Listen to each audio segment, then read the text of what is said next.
Premium, bonjour. Laissez un message. Salut, c'est Catherine. Hey, il faut que je fasse quelque chose avec mes cheveux, quelque chose de plus volumineux, comme le nouveau Crave. Écoute, il y a tellement de nouveautés, c'est fou. Une plateforme optimisée, le contenu de 18 chaînes télé comme Nouveau, Canal Vie, Canal D, des événements en direct, une sélection de sports et même les nouvelles. Puis tout ça, là, ça te coûte pas une scène de plus. Comme on dit, plus abondant, plus impressionnant, c'est bon en Crave. OK, bye! Voici le podcast du show du midi le plus le fun au Québec. Midi Fun avec Peter McLeod, Marie-Claude Savard et Pierre Pagé. En direct à Énergie du lundi au vendredi dès 11h25. Énergie. Midi Fun!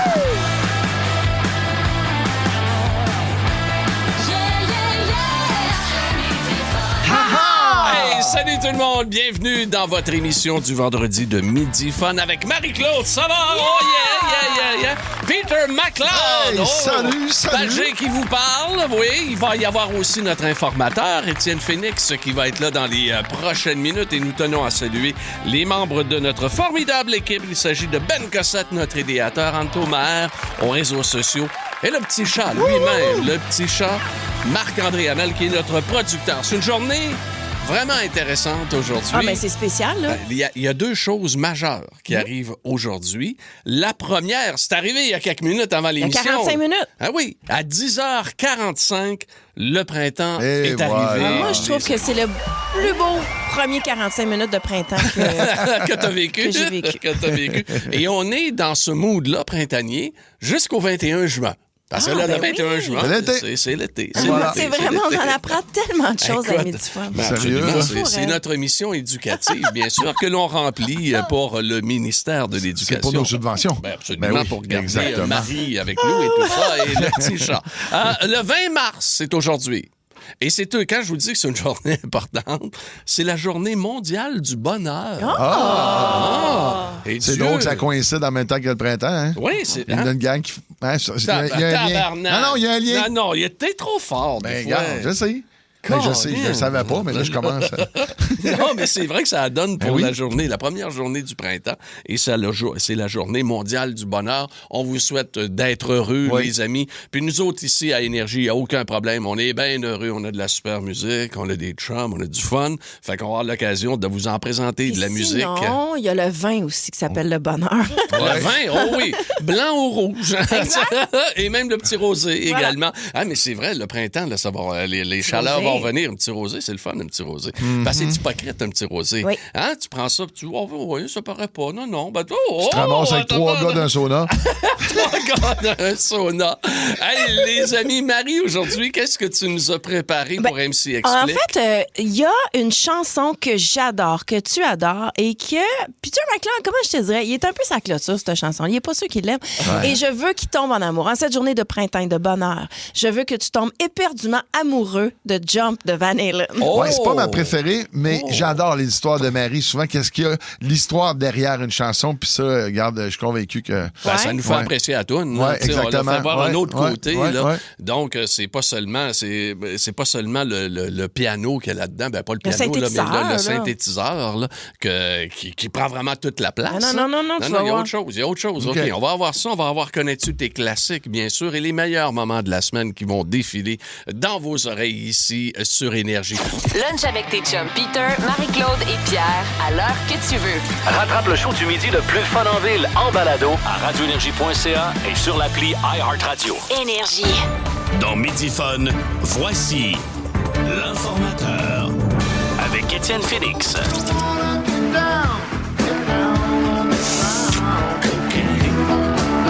Hey, du Eric Clapton pour souligner ce vendredi où on va parler de cocaïne. Ouais, mais là, quand j'ai dit elle est bonne, je disais c'est la toune. Oui, bien sûr. Pas la toune. Vous avez peut-être vu ce reportage de l'émission GE sur la cocaïne qui rentre ici au Québec et au Canada à l'aide de trains. Je dis de trains, mais en fait, ce sont des véhicules neufs qui arrivent ici par train au Canada, qui nous arrivent du Mexique. dans lequel il y a des trafiquants qui mettent des poches de drogue. C'est pas des véhicules neufs, là. C'est des véhicules neufs qui partent du Mexique, qui traversent les États-Unis, que personne ne fouille jusqu'à temps qu'ils arrivent ici au Québec et au Canada. Je vous ai parlé de ça fait quelques mois déjà. On s'était rendu compte qu'il y avait de la cocaïne dans des véhicules neufs. Des véhicules qu'on était sur le point de préparer pour un client. Et là, à un moment donné, tu rouvres la porte, t'enlèves les tapis, tu fais « c'est quoi cette poche-là? » ils mettaient ça en dessous des tapis? Absolument, en dessous des tapis de véhicules. C'est pas très ingénieux, là. C'est pas la plus grande cachette au monde, on s'entend, là. Non, moi, mais j'écoute... si tu sais que tu feras pas vérifier. Ouais, mais moi, j'écoute douane sous surveillance, puis ils pognent tous ceux-là qui mettent ça en dessous des tapis. Ben non, c'est ça. Alors, c'est arrivé au Saguenay, c'est arrivé dans le Bas-Saint-Laurent, c'est arrivé dans la région de Québec, en Beauce, à Thetford Mines. Ça se fait partout. Et là, c'est exactement ça qu'on se rend compte, c'est que les trafiquants passent par le Canada ou passent par les trains pour arriver au Canada. C'est arrivé aussi il y a une couple de mois à Montréal. Durant la nuit, il y avait des gens qui tournaient autour d'une gare de triage ici à Ville-Saint-Laurent. Puis là, en pleine nuit, les gars avec des lampes de poche, puis là, il y a des policiers qui se sont dit, qu'est-ce qu'ils font là? Ben là, ils suivent les gars puis ils se rendent compte que dans les chars, il y a de la drogue. La cocaïne, il y a de la demande pour ça, là. C'est clair. J'ai regardé ça l'an dernier, les douaniers canadiens ont intercepté 83 000 kilos de drogue de toutes sortes. Ça inclut de la cocaïne, la méthamphétamine, du cannabis et tout ça. Et c'est des drogues qui, en tout cas, semblent tromper. Oui, qui gèlent. Mais ils semblent tromper. Le prix n'a pas augmenté depuis les années 70-80. Ça a même fait un quart de gramme, c'est encore 25-30$. Ça dépend. Ça dépend parce que là, il y a quand même eu de la pression là, au cours des derniers mois. Avec Donald Trump qui a dit, si vous ne contrôlez pas ce qui se passe... Elle rentre pareil. Elle rentre pareil. Il n'y a pas de pression, inquiète pas. Mais elle part du Mexique, puis elle traverse à travers les États-Unis, pareil, puis s'en venir ici. C'est quand même incroyable. Mais mettons que tu arrives, là, tu prends un char neuf puis qui n'a pas été vérifié correctement, puis tu trouves un sac de cocaïne ou... Je la sniffe, la tabarnache. Moi, je sniffe la peinture, moi, toute. Non, mais c'est... Non, je serais mal à l'aise. Moi. Ben non, mais je veux dire, on a des carrières publiques, puis je veux dire, même si j'étais citoyen, je veux dire, je serais porté à la police, là, tu sais. Ben, moi on s'entend? Si je trouve un sac d'argent... ben là... ben tu m'appelles. Parce que moi, je sais comment gérer ça, un sac de cash. Oui, un sac d'argent, OK, bon. Un sac d'argent, c'était arrivé dans le Vieux-Montréal il y a quelques années. Je travaillais à TQS. À TQS, il y avait de l'argent à TQS. Non, pas loin de la station. Écoute, ce matin-là, en plus, j'étais passé quelques minutes auparavant. Les portes du camion se sont ouvertes. Il y a des caisses dans lesquelles il y a de l'argent qui sont tombées. Et parmi celles qui sont tombées, il y en a une qui n'ont jamais retrouvé. Les policiers n'ont jamais retrouvé. Ça veut dire qu'il y a quelqu'un qui a fait des milliers de dollars puis qui n'a pas dit un mot, qui a payé ses affaires cash pendant une couple de semaines. Tu trouves de la drogue en dessous du tapis, c'est l'équivalent d'un sac de cash. T'es à un entremetteur d'avoir ton sac d'argent. C'est ça. Ça dépend comment tu le vois, là. T'as un café italien de pouvoir... Ben voilà! T'as un cartel aussi de... T'as un cartel de faire péter de balle. Moi, je préfère le café espagnol. Moi, je vais aller à un café. Un petit café italien, là. Allô, comment ça va? Le beau sac ici, là-bas. Hey, un chum, c'est un chum. J'ai des grands bas, on peut en mettre dedans. Moi, j'aime mieux le sac d'argent. Au peut, tu s'en vas t'acheter de la poudre avec, là. Ouais, ça. Hey, là-dessus, bonne poudre, ça.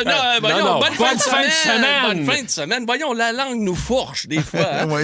Lunch avec tes chums à l'heure que tu veux. Rattrape le show du midi le plus le fun en ville en balado à radioénergie.ca et sur l'appli iHeartRadio. Ta musique, tes chums, ton fun. Énergie. Classic.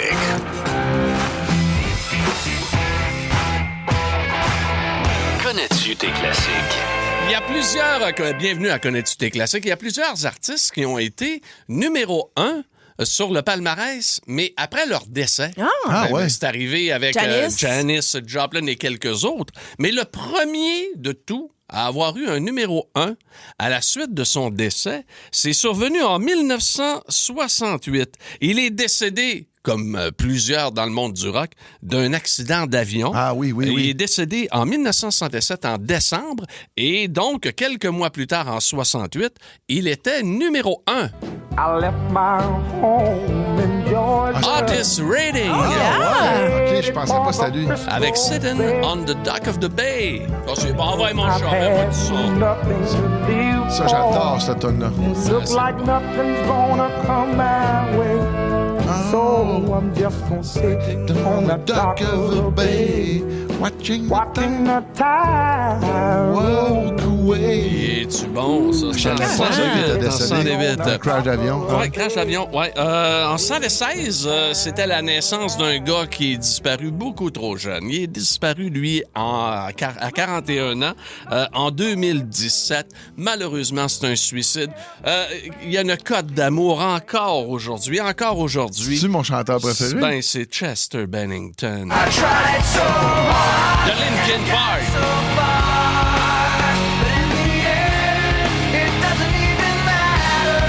Donc, c'était sa naissance en 1976 et décédé tragiquement donc en 2017 pour Chester Bennington. Là, on va aller, les amis, en 1993. C'est drôle parce que c'est la première fois de l'histoire que ça arrivait. On avait déjà eu des tunes de Bob Marley qui avaient connu énormément de popularité, mais c'est la première fois qu'au palmarès, en 93, première fois de l'histoire, qu'on voit ça. Et d'ailleurs, je pense qu'on n'a jamais revu ça. Il y a 2 tunes reggae qui sont numéro 2 et numéro 1. Hein? Tout d'abord, un Canadien qui fait du reggae, il s'appelle Snow. Allez.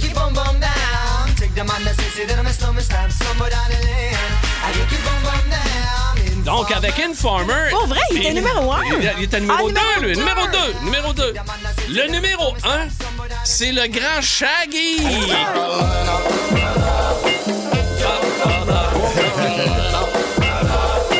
C'est cool, hein?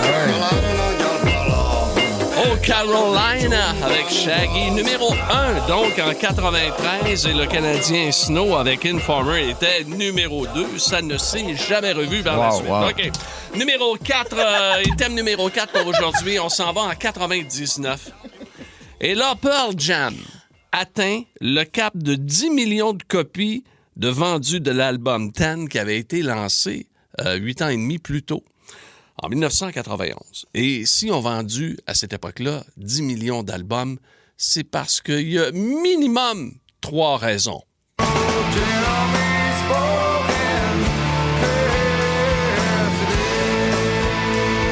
est loin de Shaggy. on n'est pas de Shaggy, pas en tout, là. Jeremy.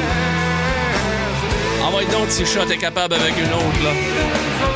Even Flow. Hey, c'était leur premier album en carrière. Wow!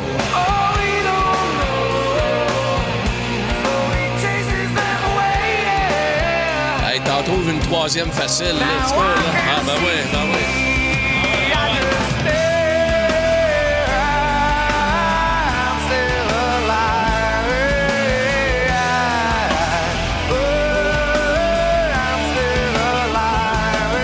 C'était donc en 99, 10 millions de copies vendues de l'album 10 pour la gang de Pearl Jam. Et on va aller dans un tout autre style, je vous le dis, là, préparez-vous, mais c'est bon.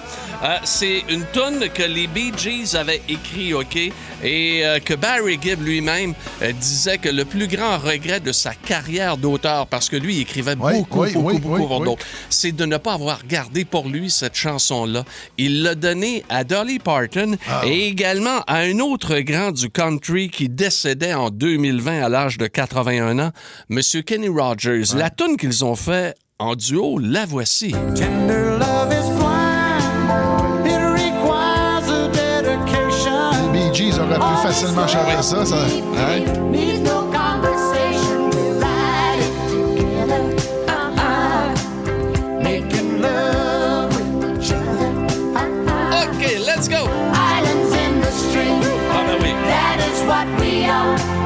No one in between. C'est un grand hit de la musique country. Regarde, Island in the Stream. Et en 2020, c'était le décès du chanteur Kenny Rogers qui chantait en duo avec Dolly Parton. C'était tellement des bons amis. C'était tellement beau de les voir chanter ensemble, ces deux-là. C'était beau. Qu'est-ce qu'elle a dit déjà sur son apparence, Dolly Parton? Ça coûte très cher d'avoir l'air si cheap. Mais on l'aime. Elle est rendue à 80 quelques. Encore là. Midi. Aussi disponible en balado sur l'application iHeartRadio. Coiffure Premium, bonjour. Laissez un message. Salut, c'est Catherine. Hey, il faut que je fasse quelque chose avec mes cheveux, quelque chose de plus volumineux, comme le nouveau Crave. Écoute, il y a tellement de nouveautés, c'est fou. Une plateforme optimisée, le contenu de 18 chaînes télé comme Nouveau, Canal Vie, Canal D, des événements directs, une sélection de sports et même les nouvelles. Puis tout ça, là, ça te coûte pas une scène de plus. Comme on dit, plus abondant, plus impressionnant, c'est bon en Crave. OK, bye! Ne manque rien de tes chums, McLeod, Savard et Pagé. Énergie. Oh, quelle rencontre! Quel break syndical on a vécu avec, écoute, un vrai Michel Bergeron et un faux Michel Bergeron. Oui. Merci beaucoup, Marie-Claude. C'était tellement drôle, là. Mais c'est un plaisir pour tout le monde. Quand l'imitateur rencontre le vrai, puis t'es plus capable de faire la différence. On savait pas, là. Non, c'est incroyable. Écoutez ça. Il y a de ces gens auxquels on s'attache profondément, des communicateurs différents et des gens avec tellement de couleurs, tellement d'authenticité, des envolées, tu sais, c'est comme tout est en texture, tout est en beauté, là, et c'est Michel Bergeron qui est en bout de ligne. Salut, Bergie! Bien gentil, Marie-Claude. Ben non! Ben, ça vient du plus profond du cœur. Nous autres, on s'est côtoyés dans la série Montréal-Québec pendant une couple de temps. On s'est croisés au fil des années. On n'a jamais vraiment travaillé de près ensemble. Mais je n'ai que de l'admiration pour ta manière de t'exprimer. Puis toute la passion, puis la foule, puis la verve. Puis le Bergie débarque. On sait qu'il va se passer de quoi. Oui, mais j'essaie de pas... Comment dire ça? J'essaie de pas compliquer ça. Là. Tu sais, là, j'entends tous les analystes, il y en a 1885 au Québec. Là. À peu près. Ils ont toutes leur façon. Puis je me demande, je me mets dans la peau du téléspectateur, là. Je me demande s'il comprend tout ce qu'on dit. Fait que, tout ça pour dire que, tu sais, Marie-Claude, là, toi, tu travailles avec le vieux Pierre Pagé, là. Tu connais avec les Nordiques, là. Hey, ça fait longtemps, là. Hey, ça fait longtemps, ça fait... C'est 1984, Michel. Il est encore là. T'es encore là. Écoute, tu devais pas penser ça, en tout cas, que j'allais être encore là quand t'étais avec les Nordiques. mais non, t'étais tout jeune à l'époque, beau et jeune à l'époque. Écoute, mais on était tous beaux et jeunes, t'étais magnifique. Moi, ma belle-mère, Michel, je pense qu'elle aurait mis ses pantoufles, mais plus que régulièrement en dessous de ton lit, là. Ah oui, elle aussi. Elle aussi! Michel, c'est extraordinaire de t'entendre dire que tu penses aux téléspectateurs et moi, je t'aime d'amour. Puis là, tu as décidé, que si tu veux, d'accrocher ton micro. Écoute, ça fait longtemps, puis pour X nombre de raisons, tu sais, qualité de vie, tout ce que tu voudras, c'est tard le soir, mais sache, OK, puis je ne sais pas si tu l'as déjà rencontré, que nous avons à Énergie en quelque sorte un hommage à tous les chroniqueurs de sport et tous les intervenants sportifs mélangés en un. Il s'appelle Ron Strudel, OK? C'est Mario Tessier qui l'interprète. Et moi, j'ai toujours su que c'était Bergie à la base. Alors, Ron, est-ce que t'es là? Hey, salut Michel, c'est Michel. Hey, je peux pas croire une carrière aussi longue. C'est la première fois que j'ai l'occasion de me parler. C'est extraordinaire. Ah, j'aime ça. On m'oublie pas, on semble pas m'oublier déjà. Ah non, on pourra pas t'oublier, Michel, puis tu peux partir la tête haute, là, je vais prendre la relève. On va continuer de parler des frères Stassier, de Michel Goulet, le but d'Alain Côté. On va continuer de porter le flambeau bien haut en flashant ma bague des draveurs de Trois-Rivières.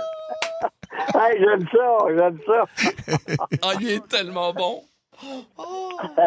On dirait qu'on sait plus c'est lequel qui parle. Hein? Ah non, c'est pareil, c'est identique. Oui, donc, Mario, c'est sa meilleure. Écoute, c'est pareil. Ah non, mais Michel, toi, est-ce que tu l'entends, Mario, quand il fait ce personnage-là? Puis qu'est-ce que ça te fait? Oui. Ça me fait plaisir. Bien, honnêtement, là, des fois, on m'imite, là, puis on rit de moi quand je parle des joueurs ou du garage ou moment puis papa. J'aime ça. Écoute, je reviens pas dans le passé, là, mais alors je suis rendu, là, si je commence à m'offusquer de ce qu'il dit, ce que j'ai pas dit, dans toute ma carrière, là, j'en ai dit des affaires. Des fois, j'en ai regretté, puis je me suis dit, des fois, là, Marie-Claude, je disais quelque chose à la radio, Le lendemain, à la télévision, je disais le contraire. Ça, c'est drôle. Puis moi, Michel, moi, j'ai un souvenir, là, ça va rester dans mon cœur. Après un petit spectacle en Floride, il y a quelques années, on était au Frenchies, puis on avait un couple d'amis en commun qu'on connaissait, puis on s'est ramassés sur leur terrasse. C'est juste en arrière, justement, de la place où j'ai fait le show. Puis j'étais avec Bergie. J'étais avec Stéphane Richer, Pierre Bouchard. Oh, wow. Écoute, puis tu sais, souvent, moi, là, une soirée de main, j'avais rien à dire. Moi, j'étais toute oreille. Ouais. J'écoutais ces boys-là, là. Écoute, c'était de la musique, les souvenirs. Merci juste pour ce beau petit moment-là, mon beau Michel. Écoute, ouais. Ah, c'est gentil. Ouais, peut-être, Gentil, mais, écoute, on a tellement d'histoires, là, puis je me répète souvent. Hein, écoute, ça fait 52 ans. Je suis dans le milieu, 52 ans. là, Wow. Et d'ailleurs, Ron aurait peut-être une dernière phrase à te dire, Michel, avant qu'on quitte notre beau Ron. Écoute, Michel, je ne vais pas prendre trop de ton temps. En fait, c'est mon temps, moi aussi, parce que moi aussi, c'est Michel. J'aimerais juste saluer ma femme qui s'appelle aussi Michel. Moi, mon chien s'appelle Michel. Ma perruche s'appelle Michel. Mon comptable s'appelle Michel. Demain, je ne peux pas me tromper. Tout le monde est Michel. Correct, Michel? OK, je le prends, Michel. Tu le prends? Merci, Michel. On se reparle, Michel. Salut! Hey, merci beaucoup, Mario. Merci beaucoup, Mario. Ah, mais il y a une chose qui est vraie, là, mais plus que vraie, c'est l'intensité de Michel Bergeron. Je vous raconte une anecdote. Je suis très jeune chroniqueur et le FM 93 à Québec m'envoie couvrir les Nordiques, la série 3 de 5 contre les Whalers à Hartford. OK? Je suis avec mon chum qui travaille pour une autre station, tu t'en souviens, Pierre Vézina, très certainement. Le Vez. Et après la game, il y avait eu un but de, je pense que c'était John O'Gronick qui avait été refusé par un arbitre. Tu t'en souviens, Michel, OK?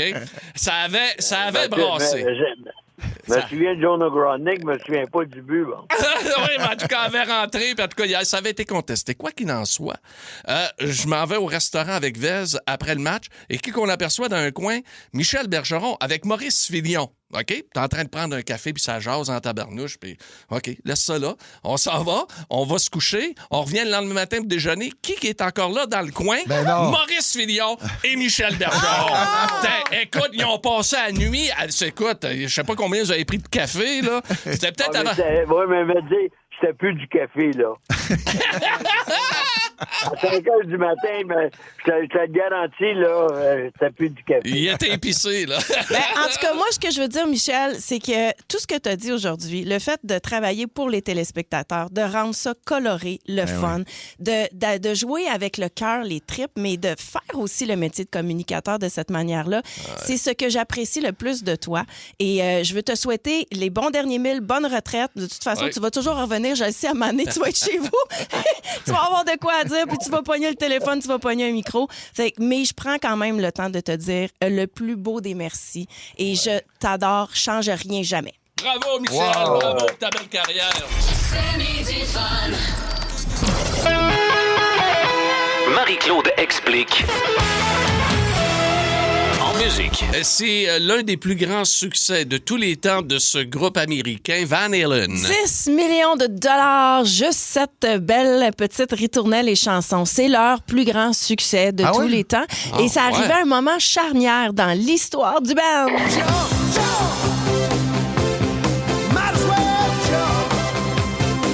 Je vois encore la vidéo. Ah non, c'était écœurant. T'avais David Lee Roth avec ses chaps, comprends-tu, que les franges, puis en ouais, puis c'était vraiment... Y avait-tu des jambes de 8 pieds? C'est incroyable. Il était tout en jambes. Il était flexible. C'était tout un showman, mais il y avait beaucoup de discorde dans ce groupe-là. OK, l'album s'appelle 1984, fait qu'on est en studio en 83.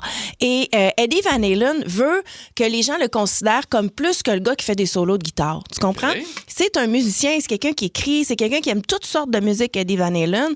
Et il est en chicane constante avec David Lee Roth. Et David Lee Roth, à un moment donné, voit une nouvelle à la télé d'un gars qui veut se suicider. Il est sous le top d'un toit, tu sais. Puis la foule en bas dit « Ah ouais, jump, jump, jump ». Puis il fait « Ouais, on sent pas de Saint-Bon sens. » Et donc, il écrit les paroles. Et au moment où il écrit les paroles, il se rend compte que dans le fin fond, le gars a peur de sauter vers l'inconnu. Et lui-même se pose la question à savoir « J'ai-tu vraiment ma place dans ce band-là? » Fait qu'il arrive arrive avec la toune. Et c'est symbolique de ce qu'il s'apprêtait à faire, c'est-à-dire, il a claqué la porte, là, mais tu sais, aller vers autre chose. Ouais. Et en même temps, t'avais Eddie Van Halen qui voulait lui aussi aller vers autre chose que juste le solo de guitare. OK. Fait qu'il travaillait depuis 4 ans avec un synthétiseur.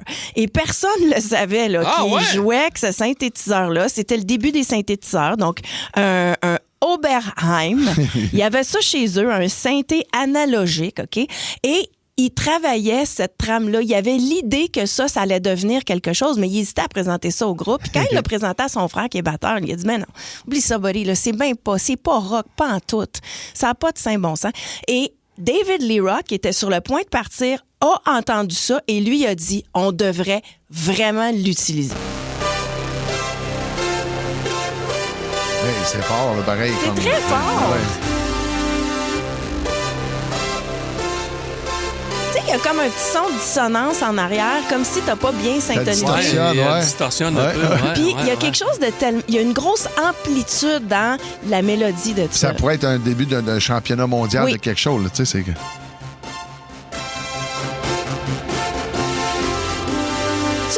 Tout de suite, David Lee Roth avait la toune qui avait écrit Jump dans la tête. Puis il l'entendait, le jump! Fait qu'il s'est dit, OK, c'est bon, on y va avec ça. Mais là, Eddie Van Halen s'est dit, si j'y vais avec un synthétiseur de même, faut que je contrebalance avec un solo de guitare. Mais c'est le solo de guitare le plus reconnaissant peut-être de l'histoire, le plus court. Il fait juste 17 secondes, il est clean, il s'est dit, je vais pas m'épivarder avec ma guitare. Tout le monde le sait que je suis capable de le faire. Mais il faut que je le rentre avec le synthétiseur. Fait que c'est la première fois que Van Halen essayait d'être plus concis, plus méthodique, tu sais, moins gros rock. Chirurgical. Exactement.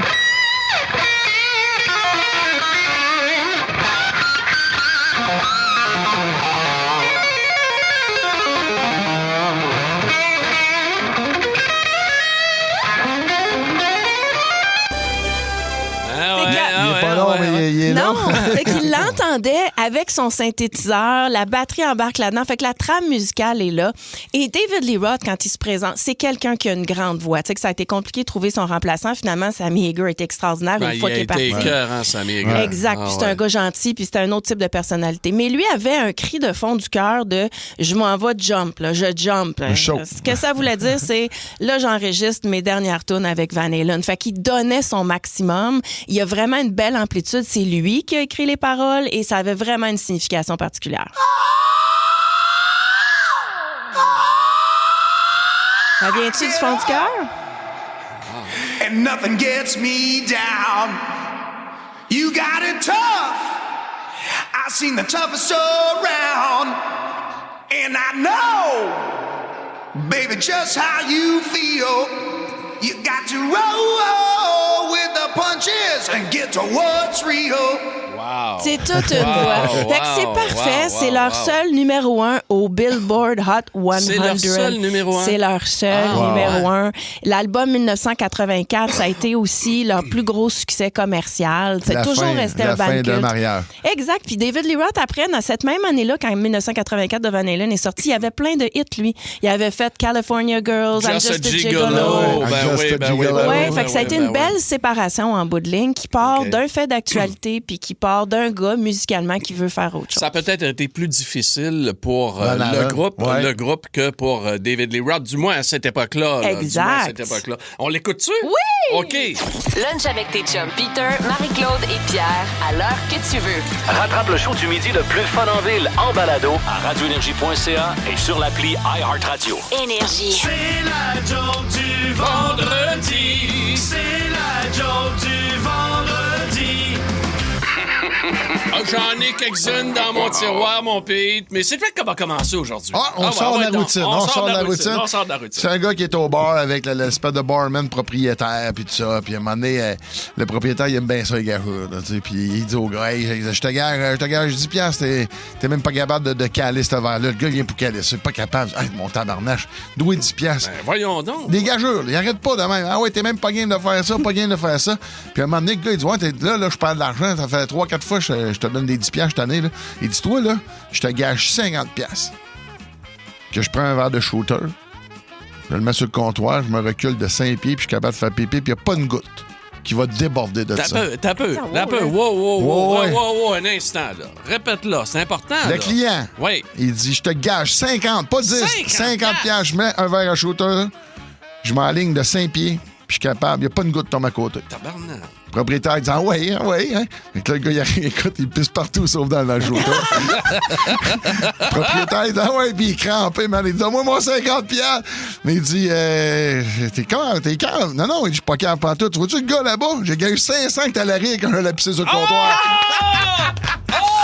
Un nom est bonne, C'est quasiment chuté, là. Il y a comme une leçon de vie là-dedans. Oh, yeah. Oui, une leçon de vie, effectivement. Mais j'ai quelques leçons de vie également. Okay. Donc, mais celle-là, Pete, là, est assez forte. Mais Marie, sais-tu ce que ça fait?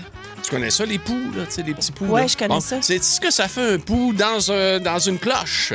Un pou dans une cloche? Ouais, Mais ça fait ding-dong? Non, ça fait pudding. T'étais pas loin. Elle a passé très près de réussir. Bon, écoute, c'est rare, là, quand même. Bravo, Marie. Merci. Mais, Pudding. Marie, sais-tu comment s'appelle le spécialiste des tremblements de terre au Québec? Non. Yvon Tremblay! c'est bon, ça! Oui, ben pour tes enfants, Ben c'est oui, le fun. des heures de Ah. plaisir avec des enfants en mangeant. là. Ben oui. Marie, Oui? écoute, toi qui connais le sport, OK? Oui. T'as suivi les Olympiques, tout ça. C'est quoi la boisson préférée de l'Olympien? Celui qui avait des oreilles en chou-fleur, là. Nicolas Gill. Ah, ben oui. C'est pas du Gatorade? Non, c'est le judo. Il haïssait pas ça, le Gatorade. Mais lui, c'est plus un judo. Et Marie, j'en ai une dernière. T'es-tu prête? Penses-tu que t'es capable? OK, parfait. Sais-tu combien? Et celle-là, Peter, je peux la poser à Peter également. Ah, voyons. Marie et Peter, savez-vous combien il y a de sortes de poissons dans le monde? Un Ben, instant, Peter, là. tu vas le savoir, toi? Non. Tu vas à la pêche, là. Je sais pas. Là. Comment il y a de sortes? Ouais, combien il y a de sortes? Là? 200. Ça pas être l'arrêt. Mais non, mais combien il y a de sortes? Là? 2 millions. 2 millions, Marie? 200. 200, non. Non, il y en a 3. Les petits, les moyens et les gros. Lunch avec tes chums à l'heure que tu veux. Rattrape le show du midi le plus le fun en ville en balado à radioénergie.ca et sur l'appli iHeartRadio. Ta musique, tes chums, ton fun. Énergie. Là, je vous parle avec le petit micro-téléphone, OK? Oh, c'est le micro à Mario. Oui, parce qu'on va appeler quelqu'un que je connais, qui est un collègue ici à Énergie Montréal. Et donc, c'est un comédien très connu. Puis, j'ai peur qu'il reconnaisse ma voix. Fait que là, je me dis qu'avec le téléphone, non, même, c'est peut-être quelque chose qui pourrait marcher. Écoute, quand on dit c'est live, c'est en direct, c'est sans filet, C'est dur ça à peut battre. pas... Ouais. Écoute, Pete, ça peut pas être J'ai plus jamais sans filet travaillé que avec ça. ce micro-là. là. Je suis comme full pas à l'aise physiquement. Puis C'est là, gênant à dire, Pierre, mais dans 3 qu'on travaille ici, là, c'est elle qui a le plus de couilles. Là. Ah oui. Ah, oui. ben Ouais, c'est oui. le cas. Ben, moi, je suis tout à fait d'accord. OK, bon, fait qu'on appelle, mais- on a le numéro de téléphone, OK, juste pour on mettre la l'appelle. prémisse, là. C'est quelqu'un qui a des bars, plusieurs bars. OK. C'est la Saint-Patrick aujourd'hui. Puis je connais ses plans, là, pour ces bars. Là. OK. Mais on dirait que je suis bien mal placée. Ah non, t'as l'air bien correct, là. OK, OK, appelle. on appelle-tu? Oui, OK, on on appelle. fait ça tout de suite. OK. Cette journée de la Saint-Patrick. Oui, c'est sûr. Monsieur Oui, allô? Rémi-Pierre Paquin, c'est vous à l'appareil? Oui, c'est moi. Bon, Linda Brouillette, division conformité événementielle Oui. saisonnière du ministère de Un l'Agriculture. instant, je vais Oui. juste sortir. Non, ça va. Oui, la musique est dans le tapis ici. Oui, Vous êtes où exactement, monsieur? pardon? Vous êtes où exactement, monsieur? Je suis au trèfle Hochelaga, Bon, Maisonneuve. OK, je vous appelais justement pour ça. Donc, est-ce que j'ai besoin de me représenter? Vous avez compris. Non, représentez-vous, s'il vous plaît. Linda Brouillette, division conformité événementielle saisonnière du ministère de l'Agriculture, des Pêcheries et de l'Alimentation du Québec, OK? OK. Bon, là, vous avez... je regarde mes dossiers et je vois que vous avez une intention d'ouverture anticipée le matin du défilé de la Saint-Patrick dans vos établissements du trèfle, c'est ça? Oui. Est-ce que vous me confirmez une ouverture avant 10 heures? Oui, une ouverture avant 10 heures, exactement. Bon, alors là, il faut que je valide certains éléments de conformité qui sont liés à l'achalandage matinal et à la transformation alimentaire accélérée, OK? Là, au niveau des liquides servis, M. Paquin, est-ce que vous prévoyez une altération chromatique des produits? Altération chromatique, qu'est-ce que vous voulez dire? Ben, écoutez, habituellement, là, je veux rien vous apprendre, mais ils mettent du colorant dans la bière. Avez-vous l'intention... Ah, non. Non, on n'a pas d'altération chromatique des produits. Ah, ben là, ça me rassure parce que j'avais pas reçu les formulaires de demande de reclassement de vos lignes de fût. Donc, OK. Fait que là, ça, je peux cocher ça, c'est bon. Maintenant, est-ce que vous avez un déploiement simultané des pôles festifs homogènes entre Verdun, Villeray, Limoilou et Brossard? Homogène, oui, c'est assez homogène entre les 3 établissements, effectivement. Là, vous allez commencer à 10 heures partout dans ces établissements-là? Fait que, à 8 heures, comme on disait plus tôt, là. Oui, à 8 heures. Vous commencez à 8 heures? Ah oui. Oui, parce qu'habituellement, on commence à 10 heures. Et là, on commence à 8 heures, étant donné que c'est la... Ah, ben non. Là, ça, c'est impossible. Là. Est-ce que vous avez annoncé ça, vous autres, publiquement, sans demander les formulaires? Parce que ça marche pas du tout. Monsieur Paquin, vous êtes une personnalité publique. Ça ira pas du tout. On va être obligé de vous punir sévèrement, là. Parce que c'est 9 heures. Ben non, malheureusement, tout est... Non, attendez, à moins que... Non, tout a été, les formulaires, tout ça, ça a été fait. Là, mais moi, je suis gestionnaire à ma PAC, d'ailleurs, j'ai eu la formation. Fait que, non, on respecte tout ça, là. Vous êtes gestionnaire à ma PAC? Oui, on a une formation, oui. Si vous voulez mon numéro, je peux vous donner mon numéro, si vous voulez. Ben oui. Ben oui, certainement. Attendez, je vais juste le trouver. J'entre. Numéro 693. Oui, je vous écoute. Oui, c'est ça. La formation, je peux répondre à vos questions. Là. J'ai comme on dirait, la permission. Là. Ah oui, OK, bon, ben écoutez, vous envoyez rassuré, là. J'étais un peu surpris, oui, je vais vous dire. Là, mais là, est-ce que vous avez de la musique, vous? Est-ce que vous avez des gens qui vont jouer du violon? Est-ce que vous avez un orchestre prévu? Est-ce que vous avez quelque chose? Pas d'orchestre prévu dimanche, non. Mais c'est ça, là. On avait tout envoyé les affaires parce que c'est sûr que ici, on a énormément de produits. Là. Je veux dire, on a une des plus grandes diversités. Vous savez, ici, c'est 32 lignes de fût, 8 lignes rotatives, un bon service. Là. Je veux dire, il y a quelque chose. On a quand même beaucoup de produits. Je sais que c'est compliqué avec la MAPAC parce que habituellement, il y a moins de diversité dans les endroits, mais on s'arrange tout le temps pour que ça fonctionne bien. Là. Puis je sais pas si vous avez vu dans vos dossiers, là, mais on a tout le temps une bonne cote. On a les bons. On est top au niveau de la salubrité. On est top au niveau du règlement. Je veux dire, on a un super dossier. Là. Je vois pas pourquoi j'ai des problèmes aujourd'hui. Là. Surtout que c'est à Saint-Patrick. Là. C'est notre Noël à nous. Là. Non, mais vous avez pas de problème. Là. En fait, je sais pas quoi dire. Rémi Pierre. On va aller prendre bien. Ouais, c'est Marie-Claude à Énergie. Écoute, attends une minute, là. Je vais juste rebrancher mon micro. Hey, là, elle va lâcher le petit micro au téléphone. Là, elle va reprendre son micro. Penses-tu que Marie-Claude s'est pas reconnue? Ah! Elle était bonne! Sérieux, tu m'as reconnu pour vrai? Arrête, tu reconnais. J'avais le petit micro. Je connais ta voix quand tu m'as chicané pour mes clés. OK. Il dit quand tu m'as chicané pour mes clés. Non, mais ça Rémi m'est Pierre, resté. t'es-tu vraiment comme certifié de la MAPAC, toi, là? Du MAPAC? Mais non. C'est Midi Fun. On reste secret. Posez vos questions. En direct de nos studios. C'est l'heure de Midi Fun vous répond. Allô? Et pour la première fois en 6 ans d'existence, Midi Fun vous répond, c'est un spécial question équipe. Oh boy! Wow. Première question qui nous provient de Johan de Montebello. Salut, ma question est pour toute l'équipe. C'est quoi le film que vous avez vu le plus souvent? Moi, je dois te dire, il y avait un film de cul. Mais je me souviens plus, Monsieur, Madame la Bonne, à l'époque. Non, moi, c'était... je pense, celui que j'ai vu le plus, riez pas, je pense que c'est Slapshot. Oui, un beau classique. Mais t'es là. chanceux parce que moi, c'est La Reine des Neiges. Ah, c'est bon. Ben oui, avec des enfants, t'es fait à l'os. Ah non, mais je l'ai encore regardé en fin de semaine dernière. Mon fils capote. Il est en amour avec la Reine des Neiges. Là. Il se peut plus. Olaf, c'est son best buddy. Et puis là, ça faisait longtemps qu'on n'avait pas regardé la Reine des Neiges. Fait qu'il se lève à 6 heures, puis je pars le popcorn, puis on part la Reine des Neiges. Ma fille se réveille à 7h30. Elle a son pyjama, les yeux collés, elle entend ça. Elle descend les marches. Elle fait « Oh non! » Ah oui, elle est rendue là. Elle dit, je peux pas croire. Elle nous regardait comme si on était les pires personnes au monde entier. Elle dit, je peux pas croire qu'on a ressorti ça. C'est terminé. Non, on l'a vu 50 fois. Ouais. Ah oui, mais au moins, vous aviez du popcorn. Oui, moi, je parle de popcorn à 6 heures. Avec du beurre de pinot. C'est sûr. Du beurre de pinot. Le matin. Ah, OK, ben merci. Ben, moi, il y avait, à l'époque, avec mon fils, c'était Petit Pied, le dinosaure. Ah oui, aussi. Oui, aussi. Ah ben oui. Toi?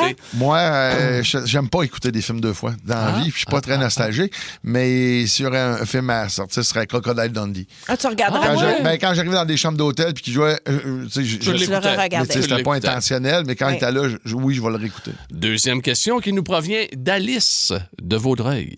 J'ai une question peut-être un peu gênante. Avez-vous déjà espionné, stalké quelqu'un sur les médias sociaux? Ben oui, voyons, c'est sûr. Moi, je le fais pour d'autres, je le fais pour moi. Un peu, là. Je l'ai fait pour, des fois, pour des causes nobles. Tu sais, mettons, on faisait un true crime, moi et Sébastien Trudel, on stalkait du monde sur les réseaux sociaux. D'autres fois, on enquête, là, j'ai enquêté du monde. Des fois, j'avais des copines qui pensaient que leur chum les trompait, je partais sur des enquêtes. Ah, t'es drôle. Non, oui, t'étais comme la spécialiste. Oui, puis je me suis fait stalker beaucoup aussi. Ah oui. J'imagine. Pierre? Non, pas en tout. Moi non plus, mais j'ai des gens autour de moi. Des fois, mettons, quelqu'un avait dit quoi de pas fin sur moi dans les réseaux sociaux, que les autres ils allaient expertiser, puis là, ils me faisaient un compte-rendu de ça, mais encore, là, je veux dire. Ouais. Les gens, ils peuvent dire ce qu'ils veulent, je veux dire. Ben, en tout cas, si jamais il y a quoi que ce soit qui vous arrive, mon cabinet est ouvert. L'enquêtrice est prête. Exactement. Me fait peut-être enquêter par le PQ. Moi, mais à part ça, mes amis. Du moment que c'est pas l'impôt. T'en plein ça. Troisième et dernière question, elle provient d'Éric. Il est d'Actonville. Hey, salut, Midi-Fun. Avez-vous déjà fait semblant d'aimer quelque chose, tu sais, juste pour pas déplaire à quelqu'un? Oui, des bébés. Des bébés? Tabarnak. Ouais. Non, mais c'est arrivé parce que... L'assemblant, c'est sûr. Tu sais, parce qu'honnêtement, là, je veux dire, on se le cachera pas, c'est pas super beau souvent un bébé naissant. Fait que tu fais, oh mon Dieu, il est beau. Puis moi, j'en reviens pas quand ils trouvent une ressemblance de quelqu'un.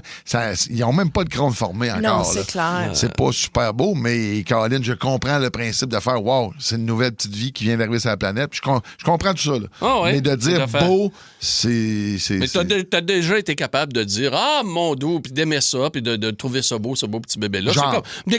C'est déjà arrivé avec des compagnons de travail aussi. Oui, absolument. Ben moi, il y là, a un temps à faire et puis on le fait. On sourit puis on ravale. On sourit. À Salut, bonjour, moi, je peux pas dire que j'ai jamais aimé une recette qui a été faite là.